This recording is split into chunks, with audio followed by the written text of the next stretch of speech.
Focus Features is putting out a new movie, which is a satire comedy film, perhaps a rom-com, under the title The American Society of Magical Negroes.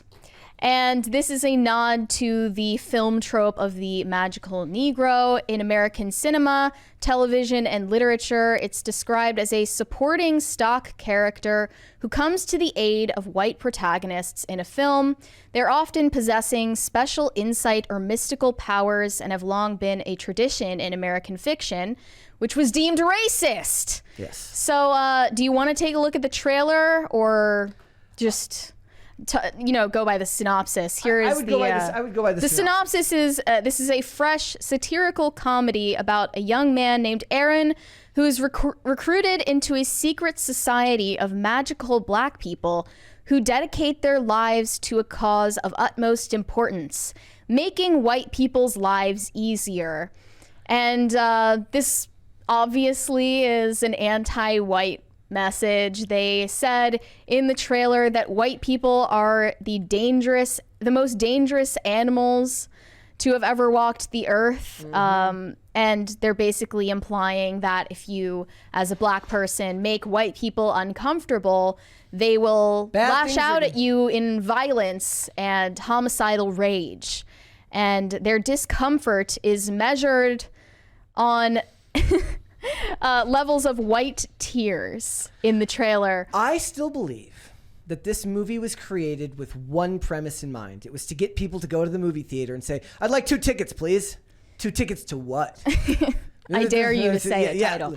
Well, I said the title because everyone on YouTube has been saying it. I assume that, given that I'm just going by the term they put in the movie, that, I'm allowed to do that. It's academic enough. But I guess the protagonist is recruited into this magical society of black people, but he becomes vulnerability. He becomes a liability to the society because he falls in love with a white woman. And that's a huge problem. I do encourage everyone to go watch this trailer. The most infuriating thing about it is that if you just changed the really racist premise of the movie and just essentially made it a magical, historically black college and university, there's actually maybe an interesting story and romantic story to be told here. The trailer even reflects that in the way that the audio is done, the way that the music is cut into the trailer, right? There's actually a story here. It's just hampered by the fact that the outline premise is super racist. Well, I'm not surprised that white people would be offended by this. They should be. But more so, I'm surprised that actually black people don't like this trailer. Oh, by the way, black people on Twitter are talking about how this is a horrible idea and that it actually plays into the trope more than it satirizes it. We got a $20 super chat here from The Last of My Kind. He says, I'm assuming you're comparing Maryland flag love to every other state not counting Texas. And Mary, did you ever watch the Darth Jar Jar video? No, I did not. Brett, seeing you and Rippa talk comics was awesome. Well, thank you. I'm glad that you enjoyed it. I guess Texans too, but Maryland, maybe it's just because I live in Maryland now, so... I see the amount of love that people here have for their flag. There was a movie that could have been made here. And I guess the idea would be that they're trying to take back the trope. They want to take back the trope from white filmmakers and the traditionally white industry that created it and promulgated it to the public. Why does every project by a black filmmaker have to be weighed down with so much racial politic baggage? I mean, they said, why is this necessary in a post Get Out world? Yes. Why is this necessary when we've already had a movie like The Blackening, which makes fun of the horror movie trope that black characters are killed off at the very last moment in the movie? Guys, go watch Scream 2. Dwayne, who is the guy who was accused of getting involved with Will Smith, the actor? Dwayne Martin? Dwayne Martin. Yes. His character, the black cameraman, he just gets up and leaves. Doesn't come back to the end of the movie. Still to this day, the smartest character in any horror movie ever. I think I've got an idea, though. I know what they need to do. They need to create a black version of the Bechdel test, whereas two characters have to have discussions about something other than white people, white supremacy, white guilt, white tears, all of these things. If they just create the black Bechdel test, the Blackdel test, then they can just go ahead and do that, and you can use that as your outline for the movie. We need more than 3 minutes of dialogue between black characters that doesn't concern racism or white people, because clearly they're incapable of that. This They're could obsessed. end up being hilarious. They are obsessed with racism, and they are obsessed with complaining about white people. And I think that white people are just tired of it. We're bored of it. We don't even care. But really, who this should anger is the black audience that it's clearly catered to. And I'm happy to see that, you know, black people on Twitter are talking about this and saying that this is a stupid idea. One said, I'm going to go ahead and say it. This is my exact issue with a segment of black and biracial creatives in Hollywood. Instead of making a film with black people doing cool shit with magic against supernatural shit or whatever, this is what creatives give us. This is uninspired, unimaginative, and boring. Within a post-Get Out and post-Black Panther industry, I love and adore the actor Justice Smith. My critique is on the directors and writers. Who, by the way, has literally almost any credits. His name is Kobe Libby. And he's an actor first. He's been an actor in mostly television stuff, but his only other writing credits was like a political satire show on HBO Max called Klepper. Never heard of it. He did 8 episodes of writing for that show. So how does somebody with almost no writing credits get to helm like a project like this? With a premise like this is how you do it. And here's the thing, like for this type of movie, it could end up being unintentionally hilarious. Like if you turn the audio off and you just look at the visuals, it looks like a mixture of the Potter prequels and Kingsman in a weird way. It could end up being like, depending on, maybe you and your friends go and get drunk and go watch this movie. It could end up being kind of hilarious, but it's almost like it's going to be the zenith of wokeness, where it's so bad it might actually be good. So bad it's good. Like if the premise wasn't so hateful, I don't know how they got David Alan Grier to sign on for this. I would have more imagined they would have gotten somebody like LeVar Burton to sign on for this, who would have been more in tune with doing this project. Here's another reply from a black person saying, why did it need to be a race thing? Couldn't they just be fighting a demon or something, or discover a magical treasure or ancient practice? Can we stop with this black versus white theme in films? It's unoriginal, exhausting, and outdated. Very disappointed, not the presentation or movie that we expected. Another said that this movie has an uphill battle just based on the ignorance in the literal sense of the target audience, because most people haven't heard of the magical Negro trope in American fiction. Even if they've seen it in movies. Look, it's an inside joke with the people who made it, really. Also, guys, I recommend, since none of us are going to go see this movie, we might end up having to see it to review it, but I recommend going and watching the Key and Peele skit about this very thing. Mm-hmm. That's what you need to go watch, where the guy's in his office and the guy who comes in to empty the garbage, and the guy who comes in to fix the printer, like the fax machine and the printer, and then they have a magic battle in front of him saying there can be only one. Like, this was satire done years and years ago, far better than this movie ever could have managed to do so. And Jordan Peele directed Get Out, which was a good satire movie. Yes. I actually enjoyed that.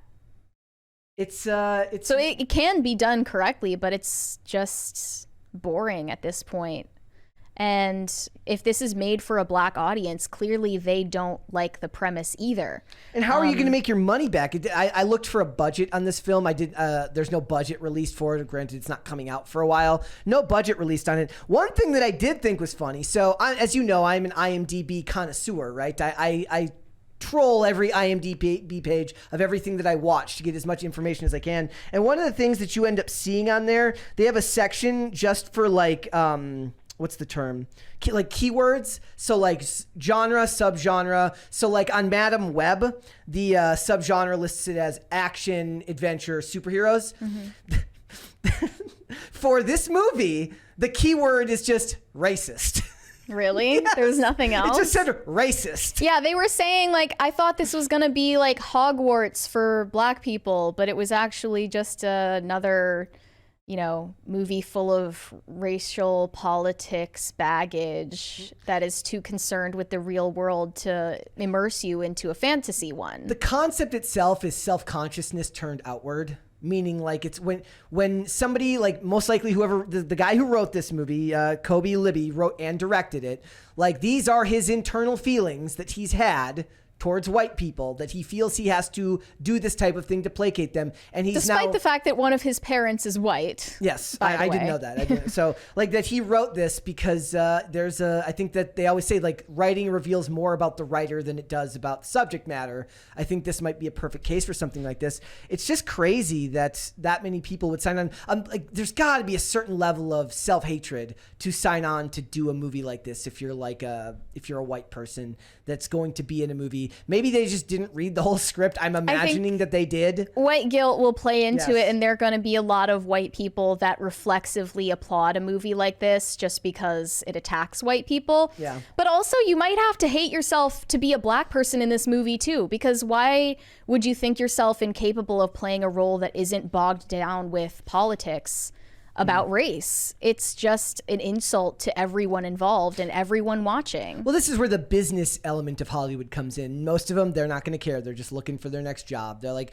the subject matter probably doesn't even resonate with a lot of them all that much. They just want to get their next job and work. They want to be able to work consistently. The hard part will be when they have to go out on the interview circuit, if they don't buy into this and having to do interviews where they have to talk about, oh yeah, the moment I read this script, I knew it was for me. It's going to be like the Greta Gerwig interview where they ask her, how is Barbie a feminist movie? And then how is this movie anti-racist? Spends like 3 minutes straight stumbling over her own words. So let's think about it. Who are we going to get? What I want to figure out now, who is going to be who are we going to get cameos from? So here's my guess.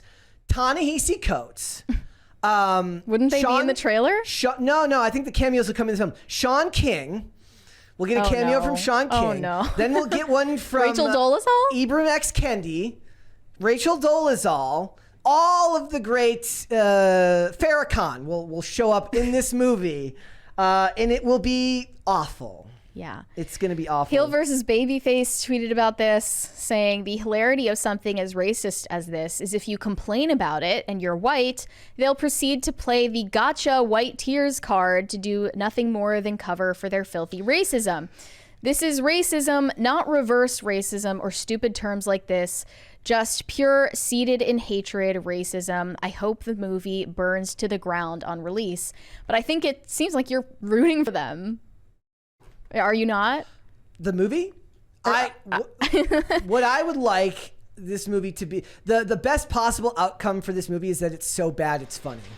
I don't think it's going to even reach that level, to be honest. And I'm happy that this isn't getting any positive feedback, even for the people that it's made for.